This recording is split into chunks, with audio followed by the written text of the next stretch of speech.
कश्मीर के बाद अहम खबर शामिल करते चले सरगोदा से, जहां पर बासर अफराद ने खातून के घर पर कब्जा करके खातून को घर से बेदखल कर दिया। मुतासरा खातून इंसाफ के असूल के लिए वजीर आला पंजाब से मुतालबा कर दिया। इस हवाले से मजीद जानते हैं बिग न्यूज़ के नुमाइंदे नसीम अब्बास से। जी नसीम, बताइएगा मजीद क्या कहना था खातून का?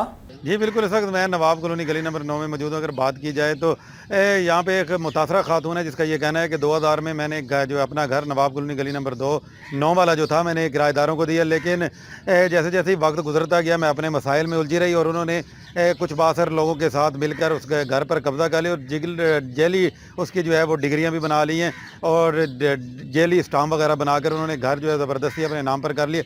अब इनका ये कहना है कि मेरी ये गुजारिश है गवर्नमेंट ऑफ पाकिस्तान से, गवर्नमेंट ऑफ पंजाब से और तमाम इदारों से कि मेरे इस घर को बाजियाब करवाया जाए और मुझे जो है वो इंसाफ दिलवाया जाए। ये इस हवाले से हम उनसे बात करते हैं। जी सर जी, मैं 1985 की मेरी शादी उस मकान च उत्थे सारे क्रिश्चन बरादरी मेरी शादी इत्थे हुई है। मकान मेरे 1992 मेरे नाम होया मकान। उस तो बाद मैं किराए ते दे दिता। जो किराए ते दे दिता मेरे मसले मसाइल बन गए, कोई 302 का 324 का, कोई किसी में कोई मसला वो मैं मसरूफ रही।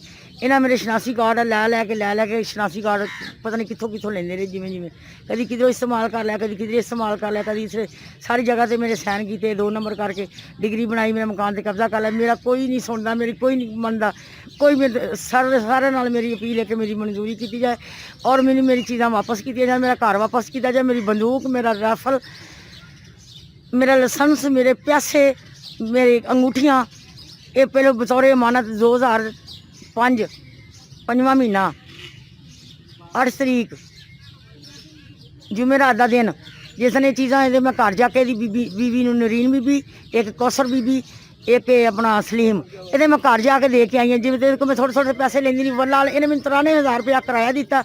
वल्ला आला मैनू मेरे पैसों च दिता है, वल्ला आला मैनू किराए से दिता है। जदों असीं जाने ऐसे कभी कोई जिधर जाने साड़ी कोई सुनी नहीं जाती।